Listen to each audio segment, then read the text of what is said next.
Attention, vous écoutez un programme audioactif.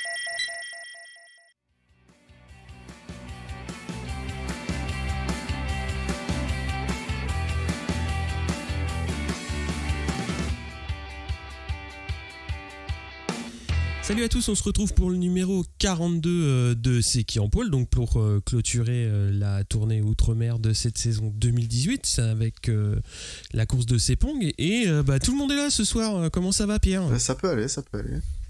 On va en discuter. Oui, j'ai quelques points de débat à aborder avec vous ce soir.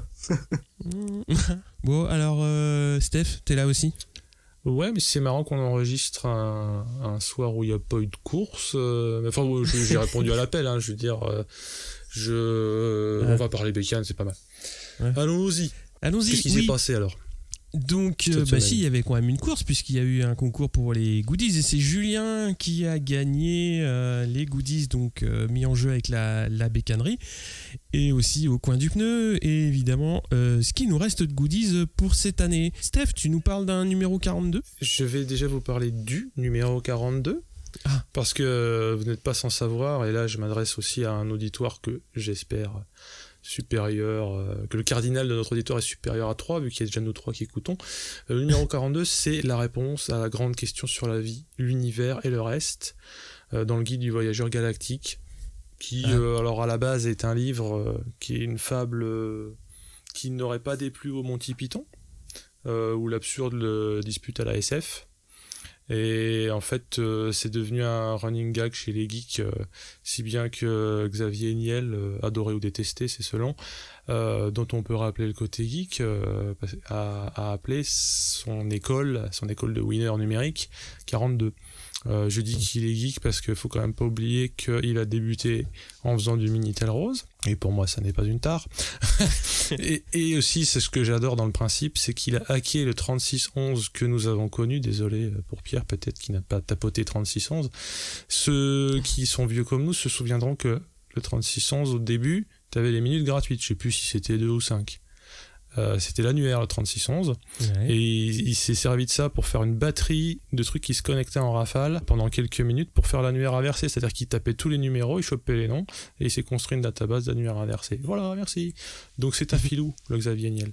Donc 42, oui, c'est le numéro c'est la réponse que donne l'ordinateur qui a mis 7 millions d'années à calculer la réponse au sens de la vie. C'est ça. La réponse, quel est le sens de la vie ? Et la réponse c'est 42, et démerdez-vous avec ça. Parce que la réponse n'était pas assez précise. Enfin, après, tu peux débattre de pourquoi 42 c'est con, pourquoi 42 c'est brillant. Mais voilà.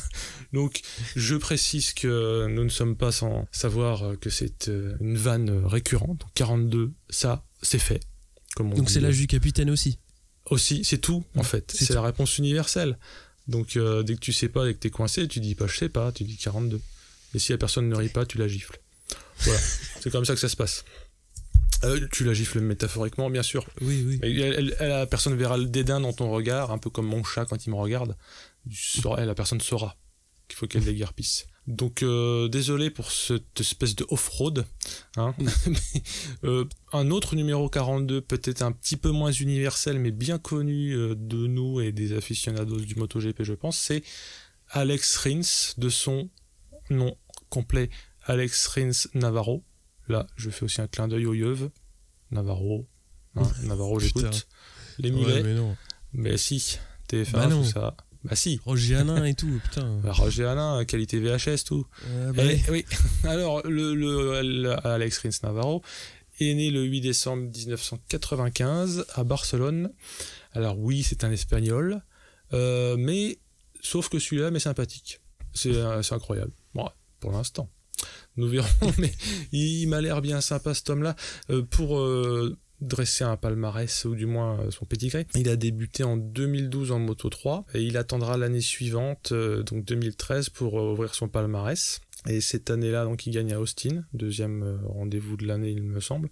Et cette année-là, il totalise 6 victoires, excusez du peu, pour finir donc second. L'année d'après, il sera troisième, totalisant 2 victoires, et il monte en Moto 2. 2 victoires cette année-là, mais il sera deuxième, donc il a été régulier. Et il est abonné au nombre de victoires égal à 2, pour son cursus, parce que sa dernière année en Moto2, qui sera 2016, ça a été 2 victoires, donc c'est pas exactement un manchot. Il met pas le feu au dance floor non plus, mais c'est un très bon qui s'est démarqué. Et il a été choisi par Suzuki pour remplacer Viñales, puisque le susnommé Viñales est parti faire son enfant prodige chez Yamaha à l'époque, et Suzuki n'est pas échaudé par les petits jeunes sur lesquels il faut parier. On se souviendra d'ailleurs que Rins, et on lui en veut pas, parce que c'est pas de sa faute, est celui qui a été préféré à Zarco, puisque Zarco était entre guillemets trop vieux. Je sais pas quelle était la vraie réponse la vraie idée pour laquelle ils ont cassé son contrat. Je sais pas si vous le savez, enfin si vous avez entendu des bruits de chiottes, mais bon, on sait que Suzuki et Zarco c'est compliqué. Ça l'a été en tout cas. En 2017, il débute en MotoGP, et dès l'Argentine, donc deuxième course, il se fait une saloperie de fracture au pouce. Ça peut sembler anecdotique, mais ça va quand même le priver de 6 GP, parce que visiblement c'était une blessure et handicapante et longue à guérir, parce qu'on en connaît avec des jambes pétées en 3 et ils reviennent au bout de 2 semaines. Là, bon, le pouce, ça le fait pas. Et il revient avec des résultats très moyens, ce qui a tendance à le faire soit oublier, soit décrié par certains. Moi personnellement à ce moment-là je m'en foutais, tout honnêtement, et on le voit avoir une embellie en fin de saison, notamment au Japon. Je sais pas si vous vous souvenez, il fait 5 à Motegi quand ils ont fait le show avec Iannone sous la flotte, et 4 à Valence. À Valence on était plus occupé par d'autres actualités, psychodrame, chute de Dovi, Zarco qui se fait niquer, mais il fait 4 à Valence, ce qui est quand même pas rien si on parle de son année difficile. Pour cette année, donc l'année en cours, podium en Argentine, et visiblement l'Argentine c'est un peu l'endroit où il se passe des choses, parce que soit il se pète un pouce, soit il est podium, et dans son cas faire podium avec Suzuki c'est énorme.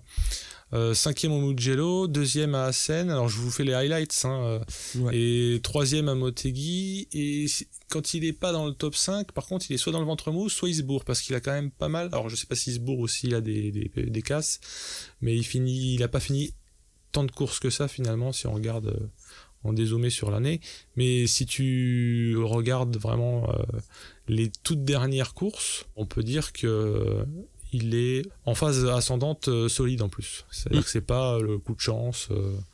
Il a eu un petit coup de mou justement quand ils ont annoncé qu'il le prolongeait lui et pas Iannone. Il a eu quelques courses où effectivement il a beaucoup chuté, manque de bol après l'annonce, mais là en fin de saison c'est plutôt dans la bonne direction, quoi. Puis on va en reparler pour le GP qui n'a pas eu lieu aujourd'hui, là. On va en redire un mot. Pour compléter et élargir sur le futur, il va être rejoint par justement, si Iannone s'en va, Suzuki refait le coup du petit jeune qui n'en veut, parce qu'il prend Mir. Alors Mir c'est un petit jeune, mais quand on voit comment il gaze, il lui gazait en Moto 3 et comment il gaze en Moto 2. Après il faudra voir comment il apprivoise ou pas la Suzuki, mais on est tenté de regarder de façon, j'allais dire, gourmande ce qui va se passer l'année prochaine. Et il paraîtrait que Rins n'aime pas le style de pilotage de Zarco. Alors ça, je ne sais pas, quelqu'un peut-il me renseigner? C'est Pierre, je crois, que t'as glissé le petit tac. Oui, c'est sur la course de Phillip Island, ouais. Il a bitché. Zarco il m'a doublé, c'était limite, on a fait se bourrer tous les deux, j'ai dû redresser la moto. Et puis après il s'est permis de dire ça parce que Zarco, même pas 2 tours plus tard, il s'est bourré avec... il a rentré dans Marquez, quoi. Mais bon, c'était effectivement, Zarco il a un style de pilotage un peu agressif, ça a déjà été souligné ici.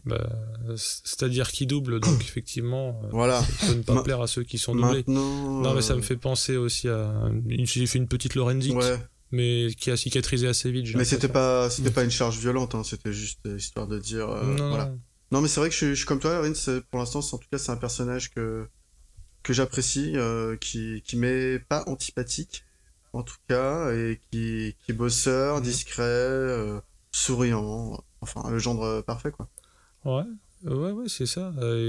Et puis il y a forcément un peu d'empathie dans la mesure où quand t'arrives chez Suzuki la première année et que t'es pas aligné pendant 6 courses, pour un rookie, c'est très très difficile.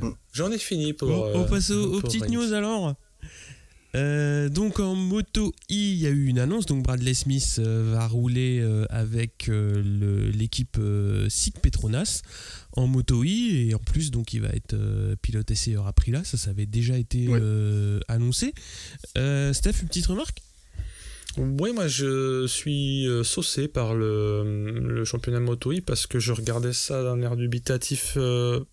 Comme j'aime bien l'idée d'une moto électrique, j'aurais pas voulu que ce soit une espèce de truc comme un peu de l'e-sport en jeu vidéo, un truc que tu mets pour faire patienter, ou comme la caravane Cochonou au Tour de France, quoi. Mais là, de ce que je vois, on a vu les pilotes qui ont rallié la course, et on le disait lors du dernier podcast, c'est un mix savant de personnes qui ont de la bouteille et de pilotes de talent qui sont pas assez connus par rapport à leur talent, plus une lady, et donc une Maria Herrera fort péchue, qui va peut-être mettre des pilules à certains, et ce sera bon ça. Et je remarque, alors c'est peut-être parce que c'est dans les news que je lis et je suis peut-être auto-centré, mais j'ai l'impression qu'on parle plus de Moto E en news que des développements, des triomphes. Alors peut-être que les triomphes pour l'année prochaine en Moto 2, on en parle quand même, mais ça fait moins d'effet d'annonce. Qui a pris un piaf sur le nez, donc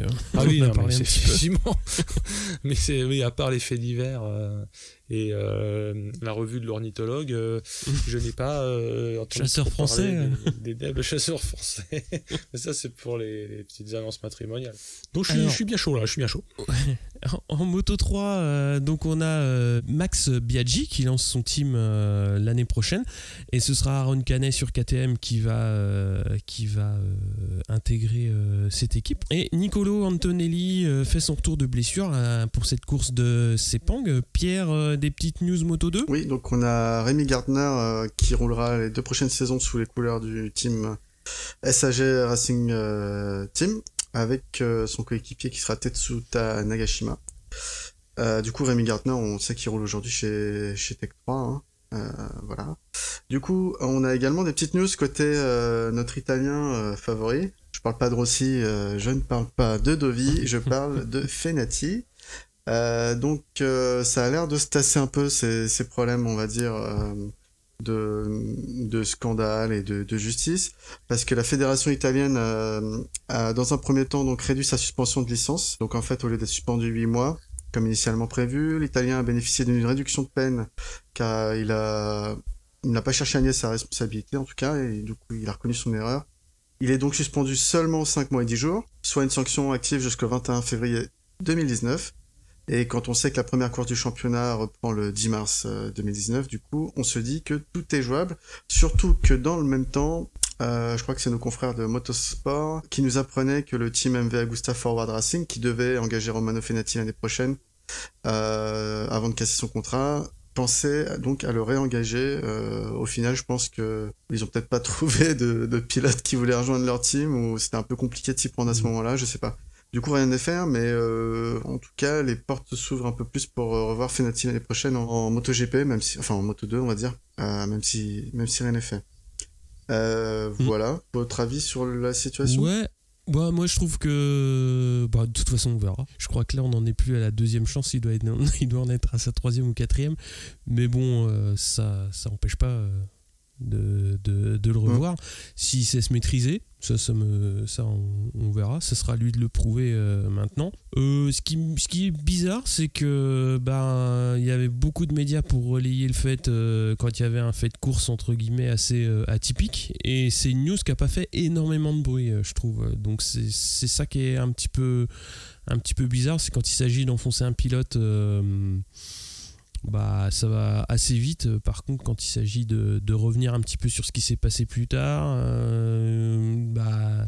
ça manque. Ouais. Donc je trouve que c'est un peu dommage de ce point de vue-là. Et c'est le sempiternel temps médiatique versus le temps judiciaire. Alors là, on n'est pas dans un procès, mais presque. Il y a peut-être eu aussi la volonté de tous les acteurs, que ce soit ses futurs ex-employeurs et ses ex-futurs employeurs, peut-être futurs employeurs MV Agusta, qui ont voulu marquer le coup en com, en allant allant très vite, et quand tu vas très vite, tu réagis dans l'instant. Quand tu réagis dans l'instant, c'est proportionnel à ton taux d'adrénaline. Hein. C'est comme quand tu t'engueules au carrefour, parce que le mec t'a grillé la priorité. T'es prêt à te mettre des pains, sauf que dans les faits, ça rime à rien. Donc, ça ressemble un peu à ça, une engueulade de carrefour, quoi. Et il n'en reste pas moins que Fenati a fait un truc de ma boule, et que on peut. Alors, si là, il a pas senti le vent du boulet. Je pense qu'effectivement on peut l'interner direct à la prochaine incartade. Parce que là il était limite à Pôle emploi à chercher un boulot en traversant la rue. Donc on verra s'il revient et dans quel état d'esprit. Ouais, tu verras rarement quand même les médias, alors c'est pas pour dire les médias mais les gens qui font de la news, ils reviennent jamais sur un dossier qui a plus de 20 secondes. Hein. Une dernière news, Pierre ? Oui, mauvaise nouvelle, donc Jules Danilo n'a toujours aucun guidon pour l'année prochaine, donc en Moto2. On sait que Fabio Quartararo va rejoindre Johan Zarco donc en MotoGP, mais du coup, si ça continue comme ça, on n'aura plus de Français dans les catégories intermédiaires l'année prochaine. Voilà, en catégorie inférieure. Bon, bah... À suivre, ouais. C'est un peu compliqué quand on pense que Loris Baz non plus n'a pas encore de guidon en Superbike l'année prochaine. C'est une mauvaise période, quoi. Steph, les news MotoGP ? Alors, il y a un certain Georges Laurent, Jorge Lorenzo. Jorge Lorenzo devait faire son retour de blessure. Et son Altesse a finalement jeté l'éponge avant la FP3. Alors je suis un peu taquin, mais parce que pour vous tous, je pense, c'était couru d'avance qu'il allait laisser Pirot dans la merde, faire la FP4 et essayer de se qualifier. Donc ça c'est fait. Stéphane Bradl remplace un Cal Crutchlow qui en est à sa 2e opération de la cheville. Donc il va définitivement sonner à l'aéroport dans les portiques. Ça c'est sûr. Ou s'il passe trop près d'une casse automobile, il risque d'être un peu dévié de sa trajectoire par l'électroaimant. On pense pas qu'il recourra cette année en tout cas. On va voir. Ça va être compliqué. Ouais. Et alors, autre news un peu plus technique et limite mafieuse. Désormais, les réservoirs de MotoGP seront scellés 1 heure avant le départ. Alors, sous-entendu, scellés et identifiés. Genre, c'est celui qui a le tampon qui va rester sur la bécane. Donc 1 heure avant le départ de la course, pour couper court aux manips qui ont lieu sur l'essence. Alors, elles ont lieu dans toutes les catégories un peu relevées, hein, World Superbike, tout là où il y a un tout petit peu de pognon et de moyens, parce que le grand jeu c'est de mettre la température la plus basse d'essence pour qu'elle soit la plus dense, et donc dans X litres en mettre le plus d'atomes, ce qui te permet finalement de rouler plus fort sans craindre la panne sèche. C'est équivalent à gagner des chevaux finalement, quand on n'est pas à compter tes gouttelettes d'essence. Il faut quand même savoir que la température minimum autorisée c'est moins 15 aujourd'hui pour l'essence, ce qui quand même nécessite déjà une espèce de centrale de réfrigération, quoi. Enfin, je sais pas si vous voyez le truc, vu l'essence qu'il faut mettre. Bon congélo, c'est bon. Bon petit congélo, quoi. Une équipe, R guillemets, que je vous fais au micro. C'est qui, on ne saura pas laquelle. Mais en fait, c'est pas moi qui fais le malin, on ne sait pas laquelle. Mais dans le communiqué, c'est qu'une équipe, alors sous-entendu au moins, je pense que si une équipe s'est fait choper, c'est qu'en gros, tout le monde le sait, a swappé son réservoir, et ça s'est vu. En gros, je suis sûr que cette équipe-là a dû se faire engueuler par toutes les autres du style. Putain, c'est comme les Balkany, tu sais. Ils ont dû dire à celui qui s'est fait choper un jour, sous fifre, mais t'es con, putain, ça faisait 20 ans, oh. Voilà. Donc, plus sérieusement, déjà, on les autorise à faire du moins 15 sur l'essence, ce qui est vachement, bon.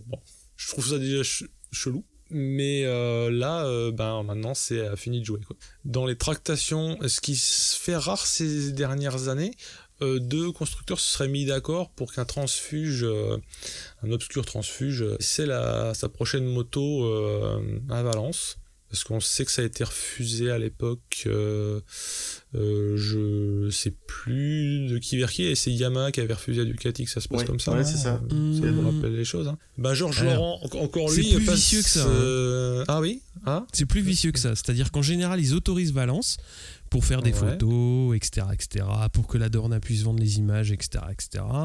Et effectivement, Lorenzo n'avait pas été autorisé à mener des tests privés avant le 31 décembre. C'est-à-dire qu'en général, les constructeurs disent Valence, ok, qu'on puisse faire des photos, mettre les combis, les protos, blablabla. Et après, par contre, les essais privés, c'est non. D'accord. C'est ce qui s'était passé pour Lorenzo. Donc bonne entente a priori. Ou absence de mauvaise entente, ce qui est déjà pas mal. Ce qui est déjà pas mal. Bon, on va passer à ce qui s'est passé sur la piste. Donc en Moto 3, on a Martin en pole devant Bezzecchi et Arbolino, McPhee 4, Arenas 5, Bastianini 6, Suzuki 7, Masaki 8 et Sasaki 9 pour une troisième ligne 100% japonaise. En Moto 2, Pierre ? Donc en Moto 2, on a Alex Marquez qui fait la pole devant Marini 2e et Quartararo 3, Rémi Gardner 4, Pasini 5, Bagnaia 6, Oliveira 7, Vierre 8 et Binder 9. Steph, MotoGP ? MotoGP, déjà un peu d'animation, coup de marketing de la marque Zippo peut-être, parce que la bécane de Rins, la Suzuki, prend feu dans la pit lane. Petit aparté d'ailleurs, est-ce qu'il n'y a pas une époque où il y a un papier de cigarette qui sponsorisait Suzuki ? Je crois que c'était Rizla. Si, ouais, c'était Rizla, ouais. Ça aurait été quand même bien vu. Bon là, c'est plus le cas, mais ça a pris feu. A priori, d'après ce qui se disait chez les commentateurs Eurosport, certes, elle a pris feu, mais elle n'était pas inutilisable. C'était spectaculaire, mais la 80% de la bécane était saine et sauve. On imagine que c'est bien parce que t'as vite fait d'être à court de pièces, si t'en as une qui s'envole dès le jeudi. Et alors, petit fun fact, parce qu'on est en train de parler d'une amende pas symbolique, mais pour ce genre de sportif, ça peut l'être. Zarco se fait sanctionner, rattrapé par la police, mais pourquoi ça ?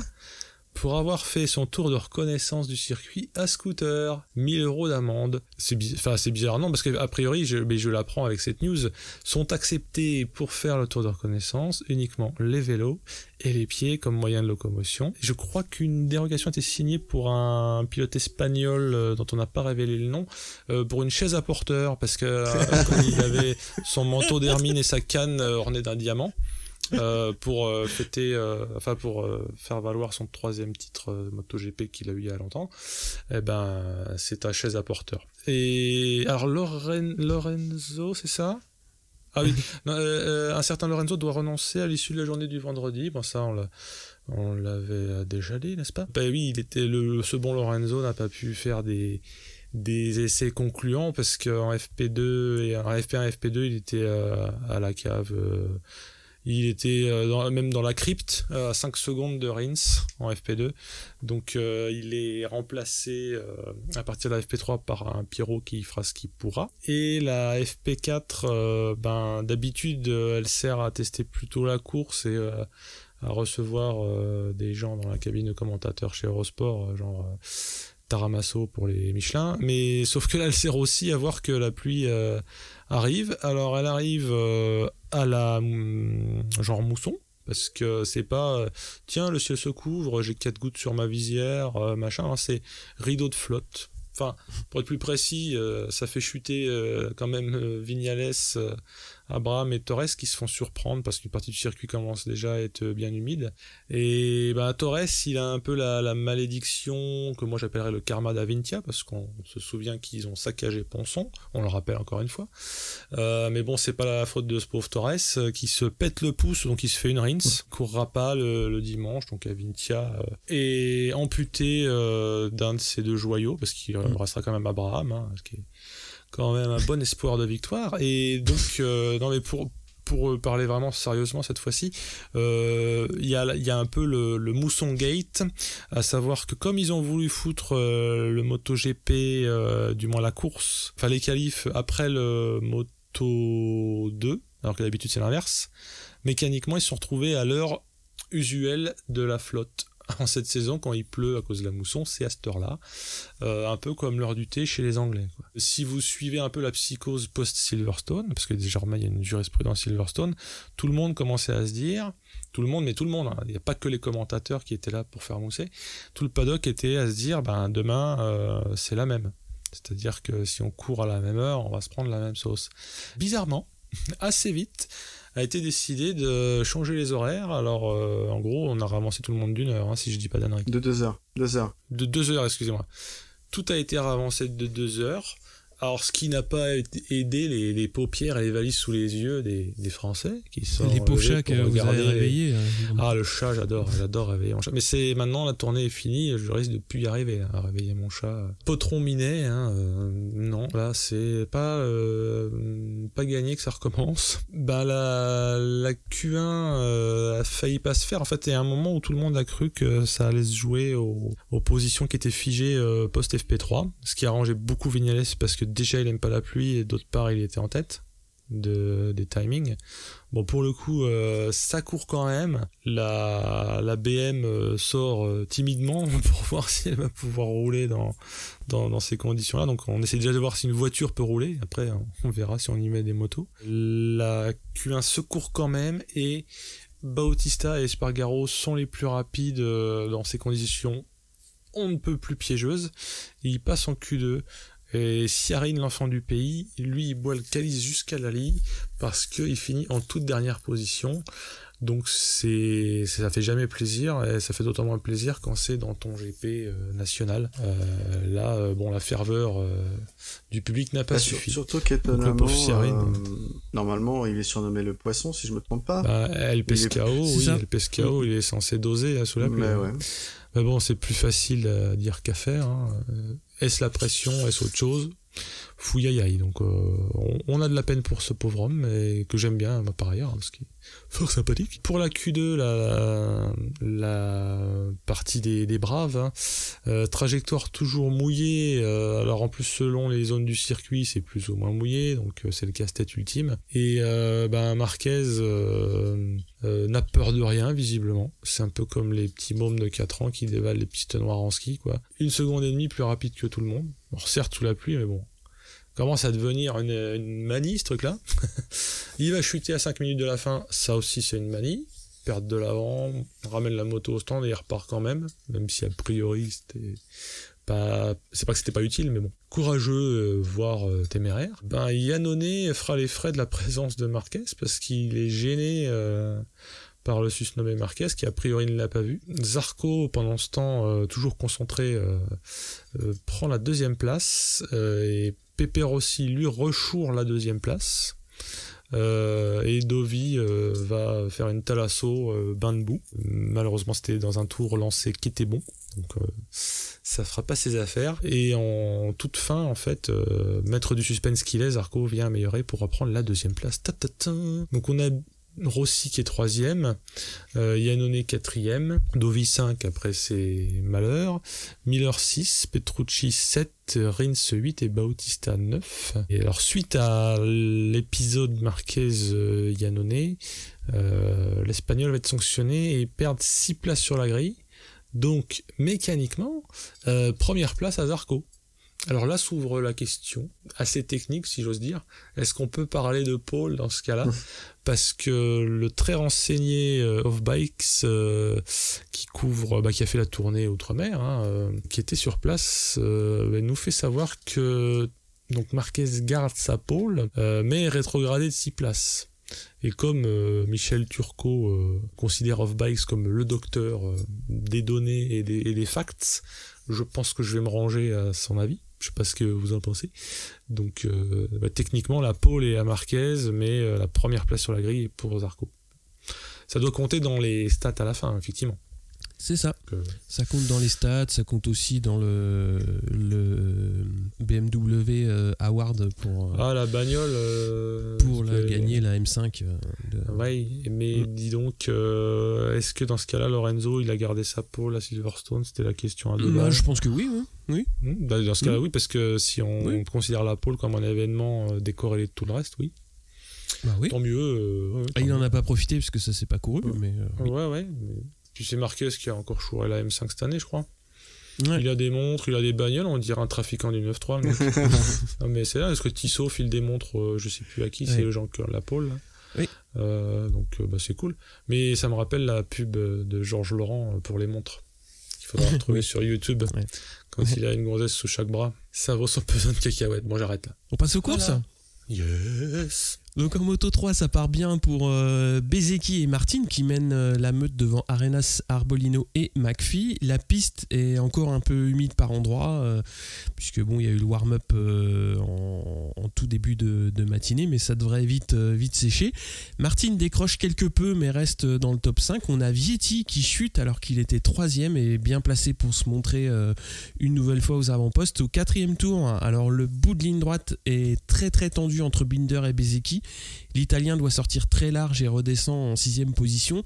À ce moment-là, Martin est 9e. C'est Dalla Porta qui prend la tête du peloton avec également Binder.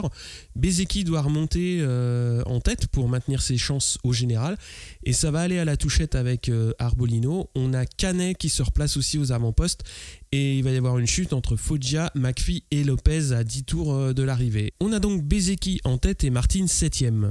L'Espagnol commence à faire son effort pour se reprojeter à la tête de course et il conteste justement le leadership à Bezzecchi. Canet vient se mêler à la baston mais chute à 7 tours de l'arrivée. Alors il va laisser donc les deux prétendants aux prises avec Dalla Porta et Binder. À 4 tours de l'arrivée, Martin va définitivement s'échapper. Bezzecchi doit s'accrocher à la 4e place. On va avoir Arbolino et Dalla Porta qui vont s'intercaler donc aux 2e et 3e positions. Martin continue à imprimer un rythme très très soutenu. Il va enfoncer le clou et il va prendre quasiment 2 secondes d'avance. Donc Kornfeil va chuter. Bezzecchi entame le dernier tour 2e. Mais derrière ça va remonter très très fort, notamment avec des attaques de Dalla Porta, Arenas et Di Gianantonio. Martin gagne et la 5e place de Bezzecchi sacre donc Martin champion du monde pour cette année, puisque dans le dernier tour on a vu Dalla Porta qui prend la 2e place, Bastianini la 3e, Arenas la 4e et donc Bezzecchi 5, Di Gianantonio 6, Binder 7, Arbolino 8, Suzuki 9 et Antonelli 10 qui revenait de blessure si je me trompe pas.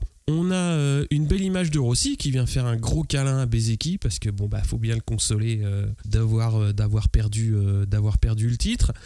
Au bout du compte, Bezzecchi il aura fait quand même une très très belle saison. Martin a été plus fort sur l'ensemble de la saison. On en reparlera en débrief on va dire de fin de saison justement. Mais moi je trouve que l'Italien fait une très très belle année. Et puis c'est l'heure des burns dans le parc fermé quoi. Donc je sais pas ce que vous en avez pensé de cette course.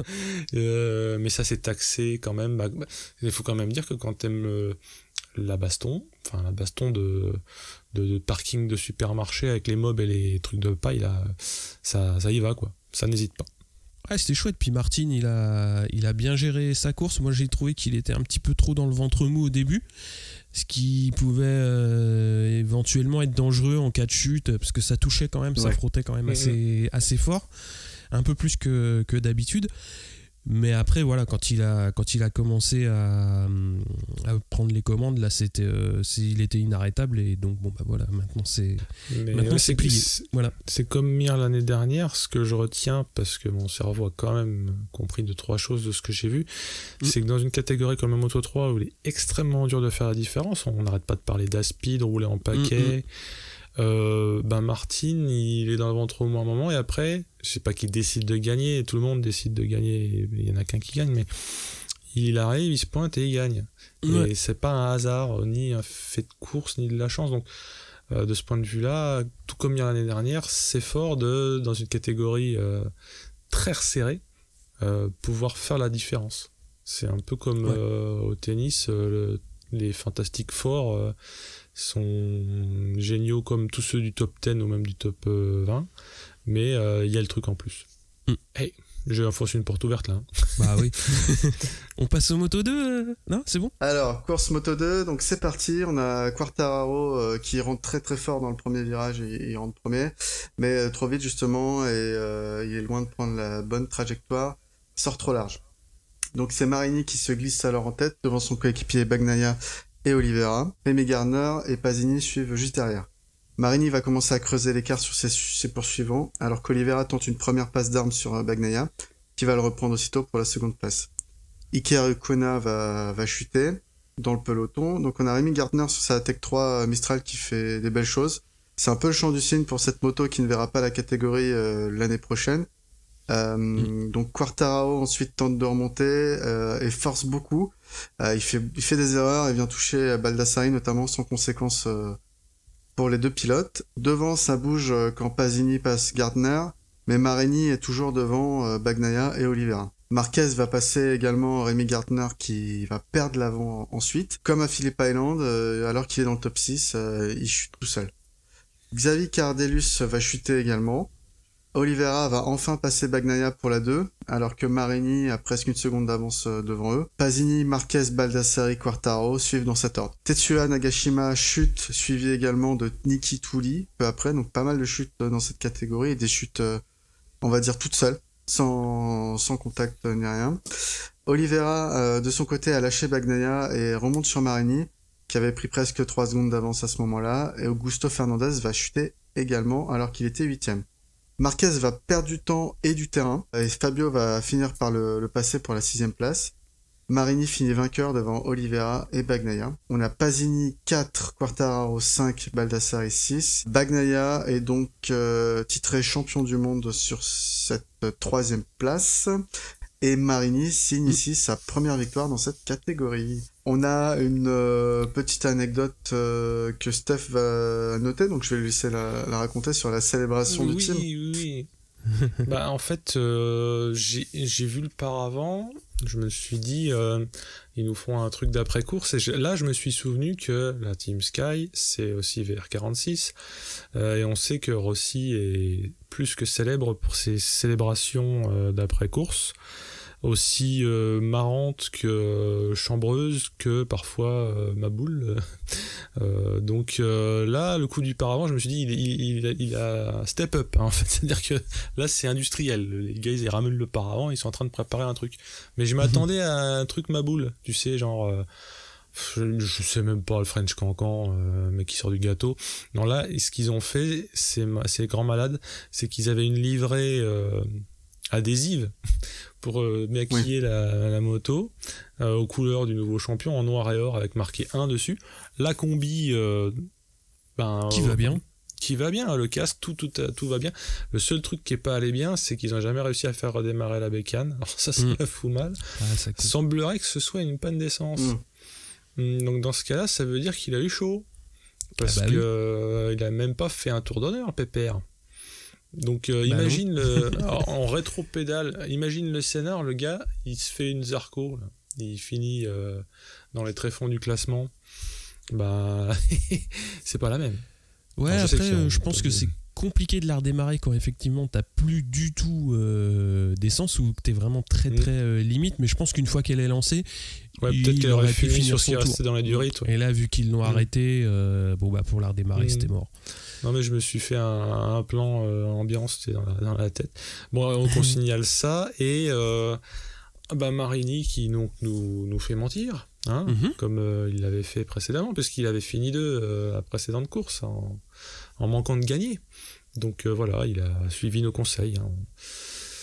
On a fait notre job, hein, de coach. Et puis il a mené de bout en bout quand même. Hein. Oui, là, il a quand même largement dominé. Il a vraiment bien roulé. Il a posé le matériel, sur la table, hein, comme on dit. C'était du Lorenzo, hein, dans le style, hein. C'était impressionnant. Alors, de ce que Lorenzo peut avoir de positif quand on évoque son patron, c'est-à-dire mener de bout en bout. Ok. Ah, tout à fait. Ce qui était bien aussi à voir, alors bon, dans l'ensemble c'est une course assez monotone, hein, il faut le dire, mais ce qui était bien à voir, c'est que Oliveira s'est battu jusqu'au bout pour essayer de lutter pour le championnat, hein, qui semblait promis du coup à Bagnaia. Il s'est un peu sorti, vraiment il a tout donné, quoi. Il est même remonté sur Marini, à un moment ils étaient plus qu'à une demi-seconde d'écart. Ça a pas suffi parce que de son côté Bagnaia, de toute façon il a pas lâché sa 3ème place quand il a vu qu'Oliveira voulait accélérer, et il s'est pas laissé déconcentrer. Du coup, voilà, mais c'était intéressant. Fabio, encore une fois, qui rate son départ, va vraiment falloir qu'il travaille là-dessus. Parce que pour cette fois, il est bien parti sur la ligne de départ, mais c'est juste qu'il se rate au freinage du premier virage. Ouais, le virage. C'est pas la première fois qu'il perd beaucoup de place sur ses départs. C'est dommage. Alors, juste pour l'anecdote, j'ai bien aimé qu'ils pourrissent Baldassarri au tout dernier virage. Parce que c'est l'épingle d'avant la ligne droite qui fait la ligne d'arrivée. Ouais. Je précise quelle ligne droite c'est, parce qu'il y en a 2. Oui. Et que je me suis fadé le circuit sur PlayStation et que je déteste ce circuit. Sur PlayStation, évidemment. Je pense que quand t'es pilote, tu dois bien l'aimer, mais il est super chiant à prendre. Donc là, c'est la deuxième ligne droite. Et donc, le fameux épingle dans laquelle Lorenzo avait failli se bourrer l'année dernière. Et qui a laissé passer Dovi, entre guillemets, laissé passer Dovi. Il avait fait des traces de slider rouge, là, je sais pas si vous vous souvenez. Ah oui, oui. C'est là, hein, c'est cet endroit-là. Mapping 8. Voilà, c'était... Mapping 8, tout ça. Ah, c'était là. Slider rouge, tout ça. Ça me rappelle les souvenirs, ouais. Steph, tu nous parles de la course MotoGP ? Ah oui, alors pas de bol, parce qu'on en parlait pendant les qualifs, la mousson a frappé. Et là, malgré le nouvel horaire, énorme averse, direct, même avant que la grille soit installée, pof, course annulée comme à Silverstone. Franchement, pas de bol, parce que ça fait quand même 2... Oui, il y a un problème là. Non, ça a couru quand même. Ouais. Ça a couru quand même. Ça a couru. Non, je crois pas. J'ai vu des trucs passer, ouais. Si. Ah oui, les gens qui disaient, oh dommage, on aurait bien voulu que ça se fasse. Non. Bon, d'accord. Il y a eu un podium et tout. Hein. Ouais. Ok, oui, si vous le prenez comme ça, oui. Il y a eu une course, voilà, donc alors. 1, 2, Ciarine, l'enfant du pays, au fond de la grille, dos au mur, était en larmes sur la grille après l'hymne. Donc à ce moment-là, beaucoup de gens se disent mais s'il est dans cet état-là avant de démarrer, vu l'influx nerveux qu'il faut pour une course de MotoGP, en plus du physique, c'est fini quoi. Déjà qu'il part 23e. Ouais. Alors moi perso, j'étais en larmes, mais parce que pour une bonne raison qu'on a déjà évoquée avec Pierre, les hymnes beuglés par des chanteurs et des chanteuses dits à voix, encore des guillemets, façon gros redneck US qui chante avec la main sur le cœur, ça me navre. J'espère juste qu'on n'aura pas ça en France un jour. Mais je crains que ça arrive. Donc arrêtons avec les hymnes chantés trop fort dans des micros par des gens qu'on connaît pas. Voilà. C'est fini. Sinon, ceci étant dit, quand ça commence à courir, parce que oui, il y a eu une course, d'accord. Bon premier virage pour Rossi. Quand ça vire au premier virage T1, donc c'est Rossi, Zarco, Miller qui pointe son nez parce qu'il était pas si bien placé que ça sur la grille, mais il fait 3. Iannone derrière et surtout énorme départ du Ciarine dont on a cru à un moment qu'il avait volé le départ. Parce que il part de la 23e place, on le rappelle, et il se retrouve FISA, c'est-à-dire vraiment, je crois que une fois que le T1 est passé, c'est-à-dire que le T1, tout le monde essaye de pas tomber, il y a du monde, machin. Une fois que ça se stabilise 2-3 virages plus tard, il est 11e. Donc je vous laisse faire un calcul rapide, 23 moins 11. Ça fait beaucoup de place de ramarrer. Et il se retrouve juste derrière Vignales, parce que lui, Vignales, 9e, perd une place et fait 10e. Donc ça, c'est pas génial, mais c'est génial pour Ciarine, parce que il n'avait effectivement pas volé le départ. Donc on se demande en fait pourquoi tout le monde fait pas des départs comme ça. Ouais. Mais en même temps, si tout le monde fait des départs comme ça, tout le monde reste à sa place, donc c'est con ce que je dis. Mais plus sérieusement, si Rossi avait fait un départ comme ça, il aurait eu une marge de 15 secondes à la fin. Marquez, lui, parce qu'il est toujours dans les bons coups, il passe Iannone, mais donc dans la dernière épingle du premier tour, donc c'est celle qu'on vient d'évoquer, celle dans laquelle Lorenzo avait fait une trace de slider rouge à l'époque, il nous fait un rattrapage dont il a le secret. Alors je sais pas quel pneu il a perdu, arrière, avant, les deux, il tombe pas. Non. C'est Marquez. Mais il y avait Iannone à 10 cm derrière, que ça fait flipper. Alors est-ce qu'il attrape un peu plus le frein que nécessaire, est-ce qu'il redresse, on sait pas, mais instantanément il se bourre en perdant l'avant, il pourra pas repartir en plus, donc il doit avoir le méga seum parce que gêné en qualif, bien dans le coup pour se battre avec le reste, et il se bourre, si on peut dire, à cause de Marquez. C'est bien sûr pas Marquez qui fait une action, mais les faits est que c'est l'incartade de Marquez qui fait qu'il se bourre. Donc on a une pensée pour lui. Dovi, lui, ça m'a pas plu trop, il rame un peu.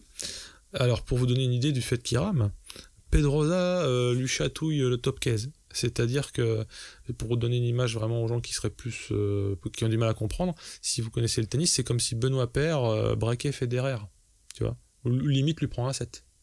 Là, tu dis non, ça va pas. Donc, ami tennis, bonsoir. Et coup de tonnerre. Donc, Pedrosa qui fait chier Dovi, bon, c'est bizarre. Mais là, moi, mon monde s'écroule. Abraham abandonne au 4e tour. Alors, je sais, Pierrot, je t'ai fait chier parce qu'en fait, comme on était sur le Discord et que t'avais du décalage, si j'écrivais quelque chose sur le Discord, tu avais pas encore vu l'action. C'est exactement ça, ouais. Et j'ai écrit un truc comme si c'était passé une catastrophe. On verra plus tard que bon, bref. Et tu aurais fait sur Metal, je pense. Bah ouais, je crois. Comme souvent, hein, c'est un peu ce qui me caractérise, mais c'est aussi pour ça qu'on m'invite. Abraham, et donc oui, Pierrot a cru qu'il s'était passé un truc de dingue. D'ailleurs, et les commentateurs et les réalisateurs n'ont tellement rien à foutre qu'il n'y a ni image ni évocation du sort de ce pauvre gars. Donc voilà, c'est peut-être Avintia qui paye pour ces exactions. Et on a dit qu'ils avaient saqué Ponson, je crois, non, je sais pas. Ouais. On a vu une image d'Abraham, je crois que c'était un problème mécanique, hein. Il sort, il a calé, enfin en tout cas il sort, il se met sur le bas-côté. Ouais, non mais donc c'est comme ça qu'un championnat bascule. Donc voilà. Alors pendant ce championnat quoi, de Scrabble ou de oui, non mais de Fanny. Ah oui. Il a des points, non, Abraham? Oui. Siméon en a aussi, donc bon, en tout cas, pendant les 4 tours qui se sont passés, qu'on vient de décrire, c'est les M1 de Rossi et Zarco qui font locomotive. C'est un peu la science-fiction parce qu'on sort d'une période de disette, alors certes qui a été interrompu par Vignales, mais ça aurait pu être un épiphénomène ou un feu de paille, mais non, parce que là on a du Rossi et du Zarco qui entre guillemets emmènent Marquez, et le trio se détache de la masse des poursuivants. Bon, alors ce diable de Marquez se retrouve second parce qu'il a décidé de passer Zarco. Dovi et à ce moment-là, il est 4, fini les conneries, et on se prend à espérer qu'il recolle, parce que c'est faisable, je veux dire, eu égard aux distances qui séparent les belligérants. Alors, Rins et Vignales sont 7 et 8, et non pas qu'ils s'entendent comme la roue en foire, mais ils vont avoir une trajectoire liée et parallèle, parce qu'ils vont commencer une remontada. Et donc à ce moment-là, il talonne un Dovi qui est 5e parce qu'il s'est aussi refait victimiser par Pedrosa. Donc ça commence à me chauffer à ce moment-là de la course. Alors Pirot chute au même virage que Iannone, c'est désormais célèbre épingle, et il rend un hommage à Lorenzo dans ce fameux virage aux traces de slider rouge. Donc il brûle même la bécane de Jorge pour lui faire honneur. Oui, elle prend feu en fait, la brêle. Donc c'est bon encore. J'ai vu qu'il y a de la fumée, mais pas de flamme. Si, on a vu les marshals arriver avec de l'extincteur. Alors c'était peut-être forte précaution, mais bon, la fumée, ça sentait quand même la fumée noire, pas l'espèce de fumée blanche de l'huile. Mais bon, visiblement, il a fait du vaudou sur la bécane de Lorenzo, Pirot. Ah. Donc, ça m'embête pour Pirot parce que il est fort sympathique, et une wildcard de gâcher. Dommage. C'était pas une wildcard, c'était un remplacement. Ah, excuse-moi. Ouais. Oui, c'est vrai. Autant pour moi. C'était un remplacement. Mais donc sa pige est gâchée. Mais c'est un virage qui a l'air d'être, et pourtant, tous les pilotes le connaissent par cœur. C'est un peu le virage de tous les risques, j'ai l'impression. C'est là où il faut pas perdre de temps, parce que ça conditionne l'autre ligne droite. Donc freinage de trappeur, épingle et religne droite après. Personne n'a envie de perdre du temps. Donc il y a de la chute en paquet de 12. Donc suite à ça, il y a un combat à distance qui sera un combat de chrono, donc entre Rossi, qui est toujours premier, attention, et Marquez qui part à la chasse. Et c'est des bastons partiels, parce que quasi systématiquement les temps de Marquez sont meilleurs au partiel 1 et 4, et Rossi au 2 et 3, donc ça se prend du 10e, ça s'en rend, c'est assez équilibré, ça va jusqu'à la seconde d'écart, ça fait un petit accordéon, mais c'est tendu, et ça c'est la situation au tour 7, donc on s'est pas forcément endormi dans les premiers tours. Donc pour résumer, c'est Rossi, Marquez, Zarco, un peu détaché quand même à quelques secondes. Il y a tout un paquet Pedrosa, Rins, Dovi. Donc quand je dis ça, c'est donc au 7e tour, Rins a déjà passé Dovi. le pauvre. Miller, Viñales. Il y a un quasi status quo de ce top 10 avec Sciarrin qui tient sa 11e place. Jusqu'au tour 12 où là ça va commencer non pas à se décanter mais à attaquer pour Rins, parce que Rins mange Pedrosa, il n'y a pas d'autre mot. Et au tour 14, le susnommé sosie de Jonathan Lambert se fait passer par Viñales, qui donc nous fait une Viñales, à savoir je suis dans le ventre mou, et je remonte comme je sais pas comment on appelle ça, comme un Viñales. Ouais, comme un Viñales, c'est pas comme une fusée, mais donc il remonte, il mange plus d'une place par tour quasiment. Mais c'est qui que t'appelles le sosie de Jonathan Lambert? C'est Pedrosa. Parce que il faut regarder les photos. Non. Moi je dis il y a quelque chose. Achète-toi vraiment des lunettes, c'est pas possible. Non mais ça dépend de la façon dont sont prises les photos. Il y a certaines photos où ils ressemblent. Je m'excuse, mais en vrai oui, quand tu connais les deux, tu peux pas les confondre. Non plus. Bah quoi que si tu sais pas. Il aime bien se déguiser, Jonathan Lambert. Donc pourquoi pas il se déguiserait en pilote Repsol. En pilote VHR. Ou KTM. Bientôt. Non mais bon, il s'est passé encore des choses. Ouais, le podium, tout ça, les conférences. Non, mais c'est pas fini la course. Hein. J'ai tenté quand même. Bon, allez, j'y vais. Bon, Rossi... C'est toi qui as voulu faire le MotoGP, hein. Ouais. Mais oui. Bon, donc Rossi perd l'arrière au virage 1. Comme au Mans en 2017, il a pushé too hard, donc perte de l'arrière, chute des deux roues, sous le stress en fait de Marquez qui lui sape le moral, je tiens à le dire. C'était une baston qui était assez équilibrée parce que Marquez s'est quand même fait des chaleurs, mais sauf que lui il tombe pas, hein. Parce que pour remonter Rossi, pour passer de 8 dixièmes à 5-6 dixièmes, il s'est bien employé.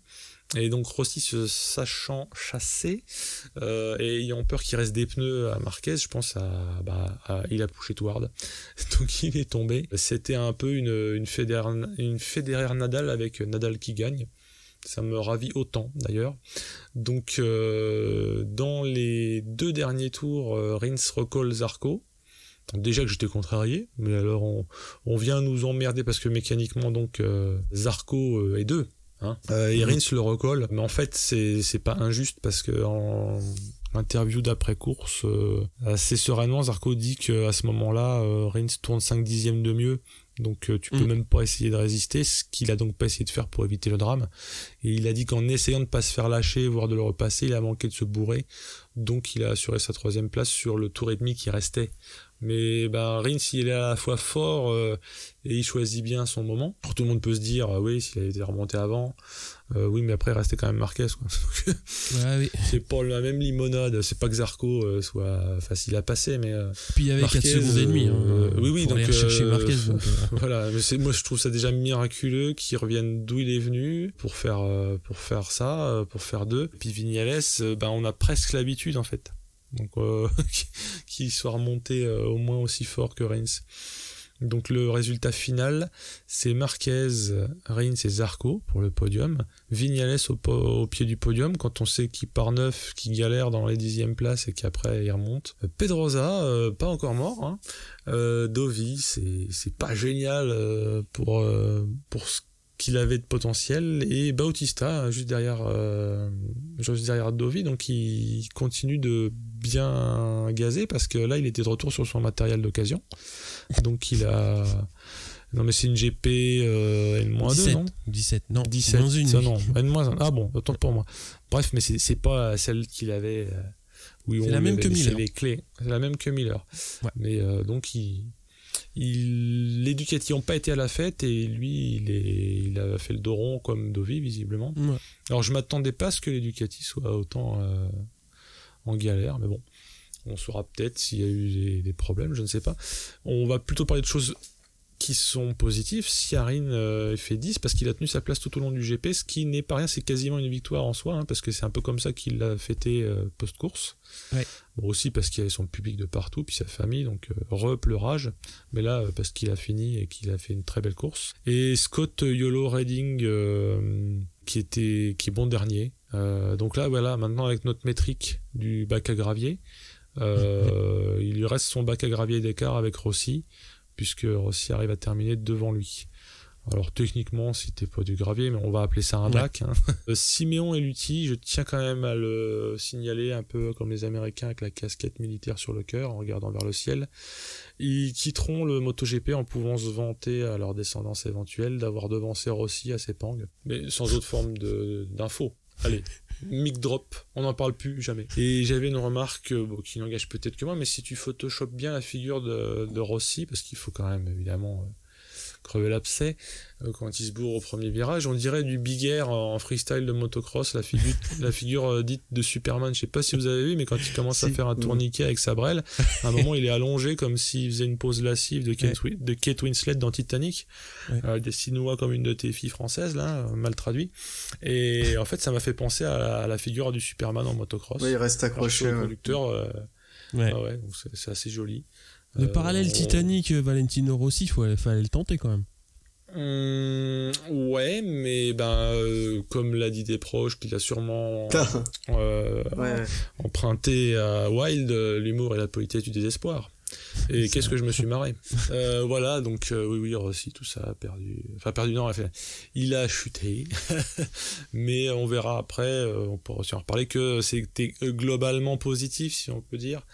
Parce que, vu d'où reviennent les mains, avoir mené comme il a mené et à son âge canonique, on peut se réjouir que de ce qui nous reste, c'est de savoir qu'il est dans le coup, le garçon. Mais bon, en même temps, il faut toujours finir sur ses roues, donc c'est marqué ce qui gagne à la fin. Ça me fait mal de le dire, mais il a été plus fort. Ah, ça pique. Côté Frenchie, qui est-ce qui nous parle des Frenchies? Parce que là, je commence à faiblir. Là. Pierre? Donc on a Zarco, on l'a dit, qui finit 3e sur la grille d'arrivée et première Yamaha. Donc que ce soit sur sa pole ou au final, comme beaucoup de courses de l'année dernière, c'est le package pilote moto est excellent, c'est confirmé. On espère qu'il sera aussi bon avec KTM. Donc pour l'instant, il est 6e au championnat, égalité avec Rins 5e. Et au championnat des pilotes indépendants, il a un point d'avance sur Cal Crutchlow et 5 points d'avance sur Petrucci. Donc on peut dire qu'il a un petit truc à jouer pour la dernière course à Valence et remporter pour la 2e année, si je me trompe pas, ce championnat. Du pilote indépendant que j'appelle la médaille en chocolat. Ouais. L'année dernière, il avait eu 2 médailles en chocolat, il avait eu aussi le titre de meilleur rookie. Oui, meilleur rookie. Oui. Non, mais je dis les médailles en chocolat parce que ça fait un peu... tu sais, t'as le parc fermé, t'as les 3 cadors, et puis t'as toujours un mec, même s'il est très bon par ailleurs, mais tu vois, ça fait celui qui est à côté, genre, allez, viens avec nous quand même. c'est ça. Ah, tu viens faire une photo? Ouais, c'est ça, ouais. On te signera ton casque. Non, mais ça reste des grands champions, mais ça me fait toujours bizarre de voir le gars qu'on tolère, tu vois. Genre, t'es un petit gars. Mais surtout que lui, il a pas le droit à l'interview et à monter sur l'estrade du podium, ouais. Voilà, c'est un peu ce décalage-là qu'il y a, sachant que, c'est pas rare maintenant de voir des pilotes, comme ça, de cette trempe-là, faire podium, voire victoire. Un Crutchlow va gagner, un Zarco fait du podium, plus souvent qu'à son tour. Donc c'est pas comme les années passées ou du temps des CRT, où c'était limite le miracle s'ils faisaient top 10, quoi. C'est mieux qu'ils y soient que s'ils y étaient pas, mais ça me fait toujours un peu de la peine. Ouais, je voulais vous parler on en a parlé un peu, les Ducati un peu à la masse sur le circuit, c'est bizarre quand même parce que c'est vrai que Dovi... il a gagné l'année dernière, il a gagné aussi en 2016. C'est étonnant de voir qu'il y avait aussi peu de résultats de la Desmo sur ce circuit. J'étais plutôt surpris. Bah ouais, c'est valable pour l'usine, excuse-moi, mais c'est valable pour l'usine et les autres.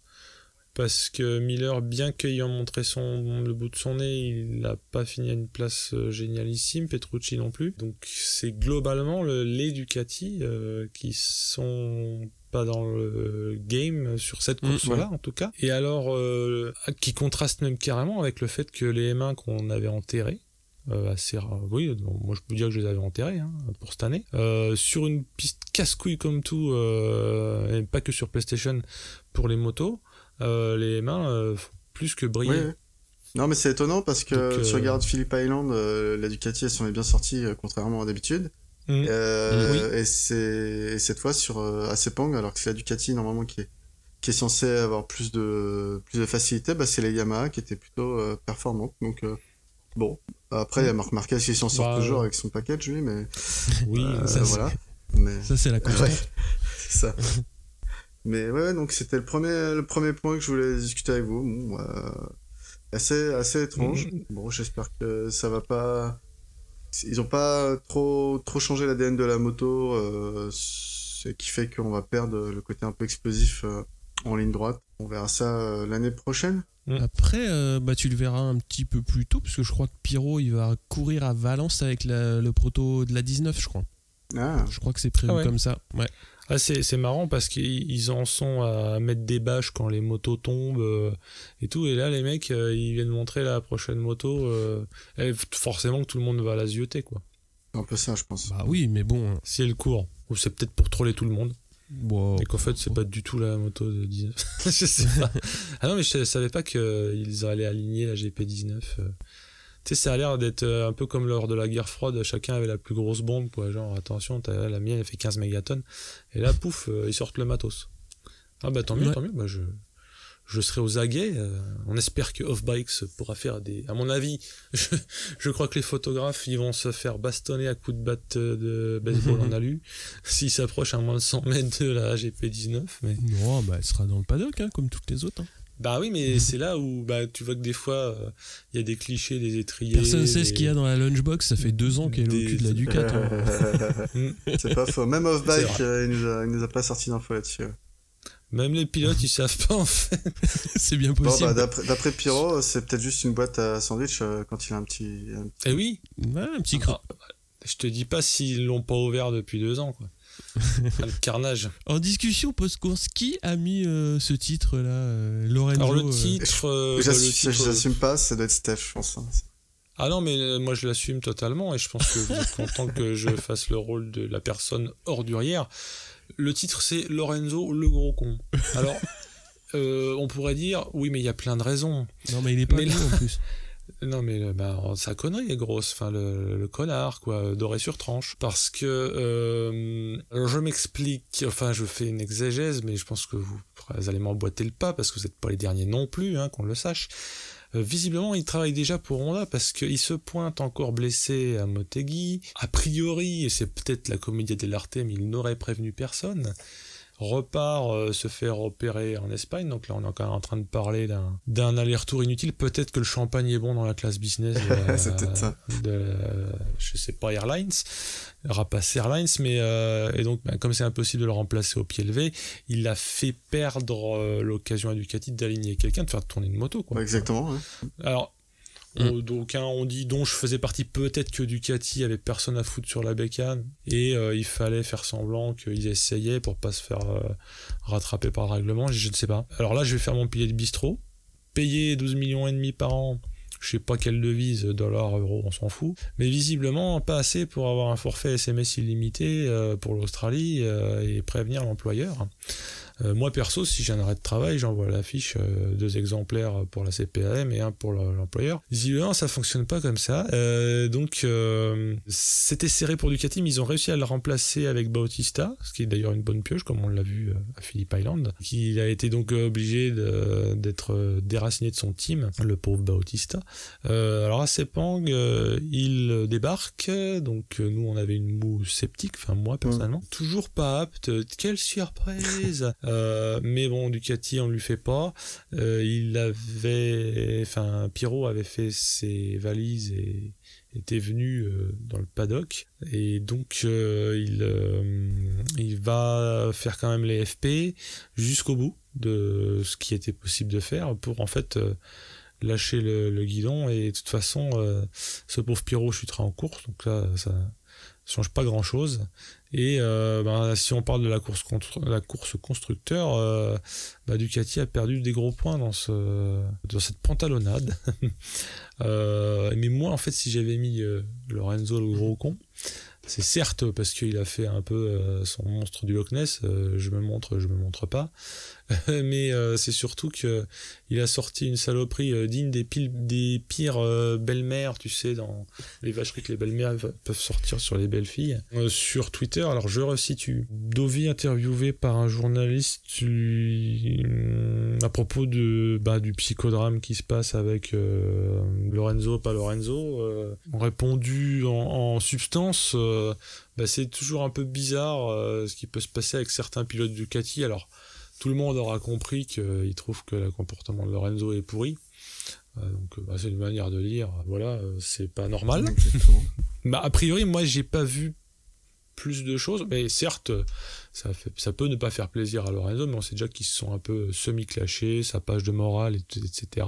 Mais donc après, il y a un de ses fans, un Lorenzo, qui lui demande mais qui est ce Dovi signe genre clin d'œil, genre je suis avec toi, lui c'est qu'un con.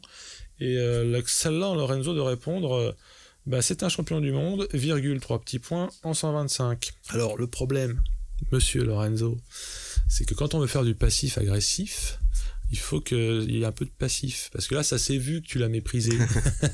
Donc le gars, il méprise Dovi, il méprise aussi la discipline, aussi, tant qu'on y est. On peut comprendre qu'il avait envie de se clasher, mais là, c'est du mépris en barre. Hein. Je pense qu'on peut le dire. Il crache un peu sur son team, au global, je pense. Aussi. Parce que Dovi était chez Ducati avant son arrivée. De Lorenzo, je veux dire. Donc, ils ont travaillé, ils lui ont fourni une moto qui est tout à fait raisonnable, et je pense qu'il y a énormément de développement lié à Dovi dedans, et ça lui a permis de gagner des courses. Ouais. Oui, puis si on doit rappeler, alors, ok, il a gagné 3 courses, Lorenzo, cette année, ça, on lui enlève pas, on parle d'un bon pilote, un excellent pilote même, mais celui qui était vraiment en position de gagner, c'était l'année dernière, et c'était Dovi. Ça s'arrête là. C'est pareil encore une fois cette année, hein. Dovi était en position de gagner grosso modo jusqu'à Motegi. Bon, voilà. Ouais. Mais le pilote numéro 1 de Ducati sur ces 2 dernières années, c'était Dovi, alors que dans les faits, quand Lorenzo a été recruté, c'était lui qui était censé être le numéro 1 de Ducati, c'était le champion du monde qui vient gagner des titres pour la marque. Typiquement, ça n'a pas marché pour X ou Y raison, hein. Il y a plusieurs causes. Mais en tout cas... le fait qu'il soit méprisant envers son coéquipier, c'est pas la première fois que ça arrive, hein. Il avait déjà eu des clashs avec Rossi quand ils étaient tous les deux chez Yamaha. Je veux dire, soit il a un problème avec les Italiens, soit il supporte pas que les fans, entre guillemets, d'une marque préfèrent toujours l'autre pilote que lui. C'est vrai que c'est un peu son signature move. J'ai envie de dire, et chez Honda, je pense pas qu'il soit plus apprécié. Marquez, je pense que c'est un demi-dieu chez Honda. Donc je comprends pas le bonhomme. Je comprends qu'on puisse être énervé par les propos de Dovi, qui peuvent être maladroits. Après, c'est un peu sorti de son contexte. Peut-être que on connaît pas toujours comment c'est traduit, donc s'il y a des subtilités de langage, etc. Les propos de Dovi étaient peut-être un peu maladroits, ça on peut le reconnaître. Maintenant, dire ça, c'est vraiment petit. Voilà. C'est un grand pilote, mais c'est un petit homme, Lorenzo, je trouve. Ouais, c'est très bien dit. Mais s'il en est à faire de la compta sur les titres, je parle de la catégorie dite reine, lui, il est à 3. Marquez, il est à 5. Et Rossi. Je ne voulais même pas le citer par je dirais charité pour Lorenzo, mais donc j'avais, comme je l'ai dit sur Twitter, s'il en est à faire ses petits classements là avec son boulier, il va servir un thé glacé à Marquez et il va lécher les bottes de Rossi jusqu'à ce que ça brille. S'il fait son condescendant avec quelqu'un qui n'est que champion du monde 125, voilà. Ou petit homme, comme tu dis. Après, on peut ne pas s'apprécier, je pense que c'était déjà le cas avant. On peut ne pas se respecter ou se féliciter plus que ça quand l'un ou l'autre gagne. Mais après, gratuitement, parce que là, personne lui demandait de réagir à Lorenzo, je veux dire, je sais, c'est difficile, mais c'est comme toi au boulot, tu reçois un appel ou un mail incendiaire. T'es pas obligé de rentrer dans l'art, tu vois, tu peux aller prendre une pause, respirer 5 minutes. Ah oui, moi je suis pas triple champion du monde, mais ce que je fais, c'est que je ne laisse jamais d'écrit dans le monde professionnel qui pourrait exactement. mettre de la colère. Surtout ne pas mailer, quoi. Pas écrire.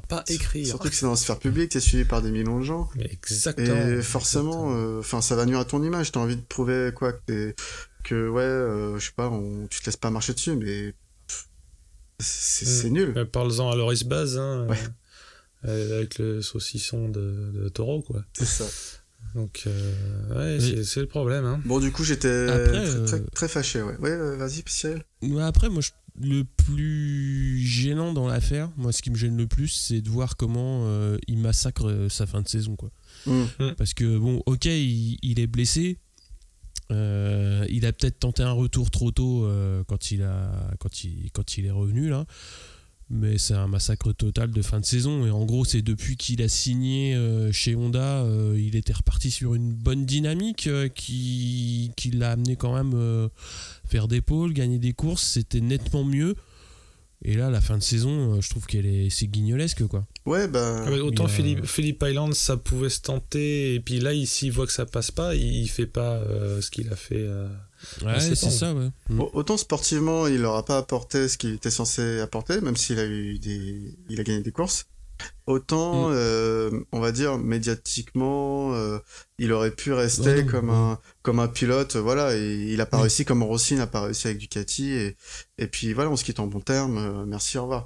Là, typiquement, où il est vraiment en train de se mettre, je pense, une partie des fans à dos, déjà les Italiens en général, peut-être les fans de la marque Ducati également, et pour rien, en fait, ça ne lui apportera rien, à part peut-être se sentir mieux dans son fort intérieur, mais je vais dire, bon bah écoute, si c'est comme ça, dans ce cas-là, clash tout le monde, et puis un jour tu vas te retrouver centime, ou tu vas te retrouver chez Aprilia, et encore j'espère. Non mais le dernier de la classe dans l'ordre de l'horreur, les Italiens ils en voudront plus, hein. Non mais dans l'ordre, voilà, là il a fait Yamaha, il a fait Ducati, il fait Honda, dans 2 ans il va se retrouver chez KTM ou chez tu vois, il va descendre petit à petit et puis un jour il aura plus de team qui veut de lui, quoi, parce que j'ai l'impression qu'il ne sait pas travailler. Alors pas travailler, ça reste un sport individuel, mais on va dire essayer de mettre une ambiance potable dans un box, quoi. Mais il se fait une Biaggi au long cours, en fait. Il le diffuse. Il se fait détester de ses équipes et du paddock, mais lentement. C'est ça. Et sûrement. On verra bien, peut-être qu'il va se calmer, on sait pas. On s'en fout d'ailleurs. On va dire qu'on va pas trop s'énerver sur lui, parce qu'il fait plus marrer qu'autre chose. Ouais, enfin, moi je vois Iannone, c'était connu qu'il s'entendait pas avec Dovi chez Ducati. Puis voilà, je pense que il y en a un qui est parti, c'était un choix de la direction, et puis je pense que personne n'en veut à Iannone, c'était comme ça. Mais c'était chacun dans son coin, chacun bosse, et puis fait le maximum, et puis t'es censé représenter une marque, t'es sous contrat. Je veux dire, là, c'est vraiment pas classe, quoi. Et pisser sur les bottes du copain, ça craint, quoi. Ouais, titre constructeur pour Honda, alors. Ouais. Donc. Quasiment marqué les only, hein. Pas désolé pour Pedrosa. Non, il y a Crutchlow qui a ramené des gros points, quand même. Ouais, c'est vrai. Mais Crutchlow, je pense que Crutchlow a ramené plus de points que Pedrosa, ouais, c'est sûr, même. Je crois que c'est le 24e titre en catégorie Rennes pour Honda. Ouais. Bon, voilà. Mais c'est marrant. Oui, parce que Honda, c'est presque fait partie du décorum, en fait. Ça choque plus personne. Tu vois ce que je veux dire, titre constructeur pour Honda, c'est pas ni facile ni pas important, hein, mais ça fait l'effet d'un as usual, quoi. Comme Abraham qui fait pas la course. Enfin, c'est le jour où ça n'arrivera plus que ça va nous faire bizarre. C'est ce que je voulais dire. Je cherchais mes mots. Mais ouais, c'est vrai que et puis généralement, pour durer, quel que soit le sport de haut niveau, faut être bon, excellent, et dans la durée, c'est super dur. Donc bravo à eux. Ou alors et surtout à leur diable de pilote. Ou alors faut manipuler le règlement, ou faire évoluer le règlement comme ça nous arrange. Est-ce qu'on se souvient des ailerons de Ducati? Bon, oui, voilà. Ah ouais. C'est vrai. Il y a un côté comme ça. Après, il y a quand même aussi l'effet Marquez. Désolé de revenir sur le sujet, mais c'est une telle locomotive en termes de points et peut-être même de bas de motivation globale. Il a sapé le moral de Pedrosa aussi. C'est pas de sa faute, hein. Ouais, c'est ça, et la couleur orange, on finit par plus voir que ça. Je veux pas grommeler, mais il faudrait peut-être un peu se sortir les watts. Yamaha, il y a une espèce de soubresaut, et puis Ducati et Caramba encore raté, quoi. C'est toi qui as vu un soubresaut Yamaha? Ouais, quand Rossi est tombé, sa moto a fait un soubresaut. Non, mais plus sérieusement, les M1, d'autant plus qu'on les attendait pas du tout, ou plus du tout. ça fait d'autant plus bizarre. Oui. Fut un temps, on aurait vu des M1 faire 2 et 3 ou mener, bah oui. Mais là, je me suis demandé si c'était pas une rediff. On verra à Valence. Hein. Mais alors il y avait une remarque, là on parle de Yamaha, c'est Christophe Guyot qui a fait une remarque, parce que si c'est pertinent, c'est pas de moi, hein, c'est que je l'ai relevé. De bon matin, l'excellent Christophe Guyot, qu'on aime beaucoup, hein, GMT 94, Fair Play, Endurance, mec qui aime bien la moto, et qui a des super t-shirts. Donc j'en viens au fait. Il a une analyse qui est super intéressante. Il a dit que pour Yamaha, comme ce fut le cas pour Ducati, le renouveau, le sursaut, on va dire, là, pour Yamaha, et ça a été le renouveau pour Ducati il y a un peu plus longtemps, semble être venu du World Superbike. Alors il s'explique. Les spécialistes CU, pour doser l'arrivée de la sauce sur l'angle, entre autres, hein, ils ont été appelés du Superbike. Ils ont un peu fait les princesses d'ailleurs, puis ils disent attends, je finis 2-3 trucs en Superbike, puis je viens dans 2 courses, hein, t'es gentil. Et donc ça, c'est ce qui s'est passé chez Yamaha.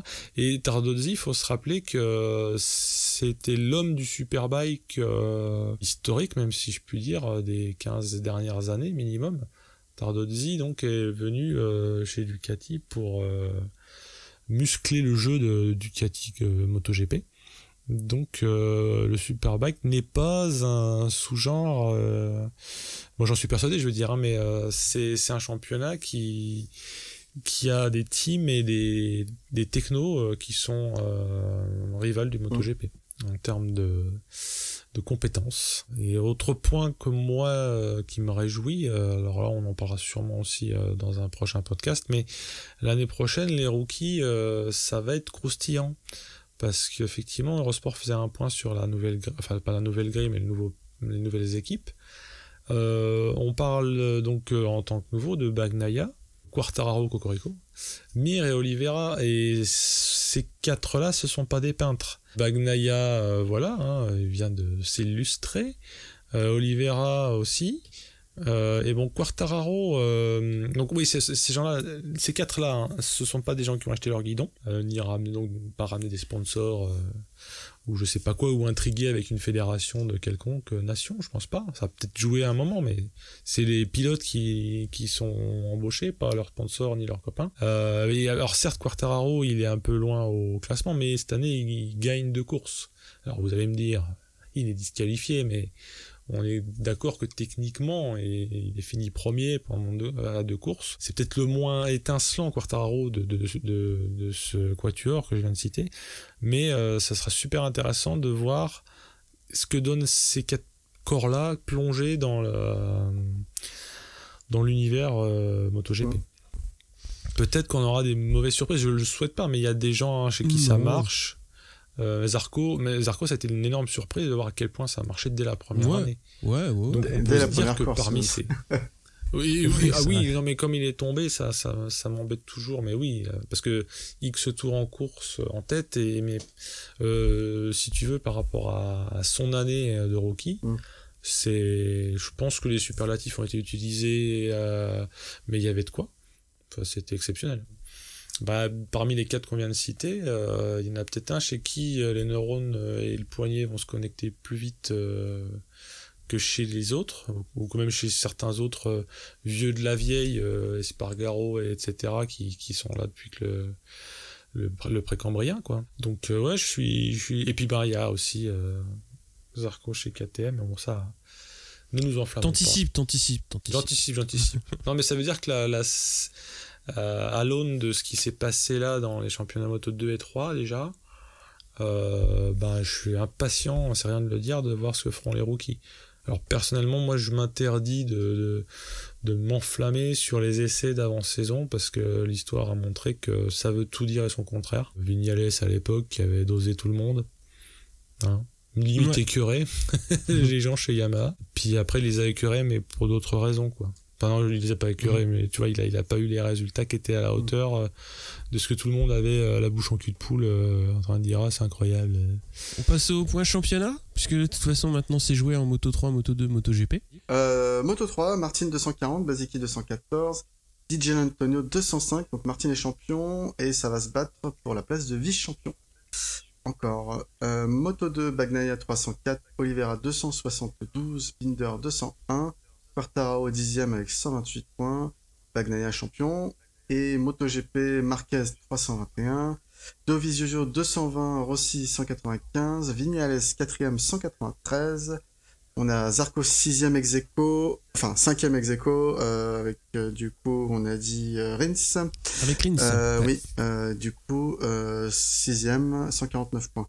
C'est important pour le petit jeu qu'on a lancé, on vous en reparle tout à l'heure. Le grand jeu. Ouais. Ah, vas-y, tu peux y aller. Ah bah du coup on vous a demandé, on a lancé le jeu cette semaine et puis on vous demande juste de, si vous voulez participer, de nous envoyer le top 3 dans l'ordre à la fin du championnat. Donc il faut l'envoyer par mail avant le 15 novembre. Et du coup on tirera au sort parmi les vainqueurs. Vous aurez droit à plein de goodies, c'est-à-dire, je crois qu'il y a un t-shirt, une casquette, un sac de casque, des magnettes, des stickers de la part de la bécannerie pour le premier lot, et pour le second lot, donc c'est les petits goodies maison, c'est qui en pôle, pour le deuxième qui sera tiré au sort. Du coup, si vous avez pas bien écouté le classement, je vous invite à faire un petit rewind pour écouter les points, ça va être assez serré. Ouais. Là, c'est un peu du pifomètre. Ah bah là oui, ça va être du pifomètre. Non mais plus sérieusement, il y aura quand même une lutte symbolique du vieux coq et du jeune coq pour la 3e place. C'est beau ce que tu dis quand même. Bah ouais. Bon, dans l'histoire drôle, c'est quand même le vieux coq qui gagne, hein, mais avec l'aide du fermier. Mais bon, je ne souhaite pas à Vignales. Tu vois qui dans le rôle du fermier, Lynn Jarvis ou... Non, parce que Vignales s'est racheté une conduite Vignales parce que limite il partira en vacances avec Forcada. Hein. Ouais. Non, a priori c'est vrai que quand ça marche mieux, c'est plus facile de se taper dans la main. Ah bah oui. Mais effectivement, ça, on guette quand même Vignales pour voir s'il n'y aura pas des coups de calgon à l'avenir du style ça ne marche pas, vous êtes tous des cons. Mais bon. Et du coup, on a déjà reçu des premières participations. La tendance, voilà, il y a un top 3 qui a tendance à se démarquer plutôt qu'un autre. En général, il y a assez peu d'erreurs sur le premier. Voilà, le premier, c'est vrai que j'ai vu passer un Christophe Ronson premier, mais ça doit être une blague de Steph. Je ne sais pas.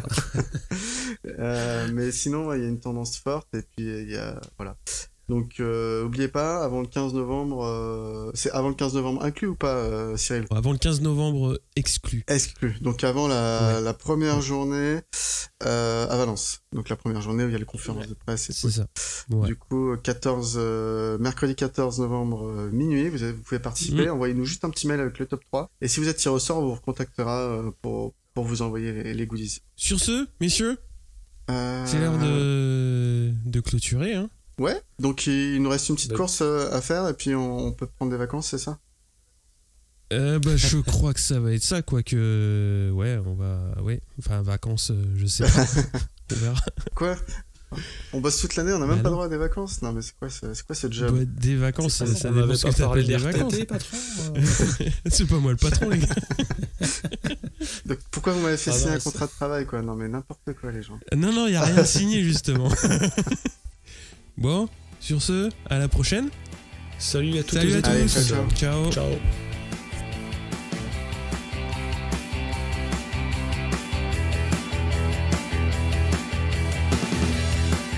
Yes. Bon, alors en moto 3, oui. Ce qui part. Non, mais je faisais un peu d'ambiance, tu sais, le DJ là avec.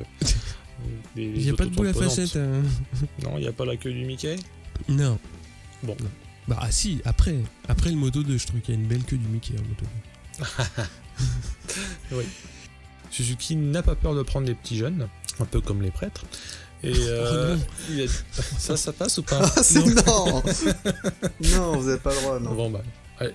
Non, mais je l'ai pas écrit. Ah bah non, t'as pas le droit, Steph. Non, je l'ai pas écrit dans le conducteur, sinon ça marchait pas.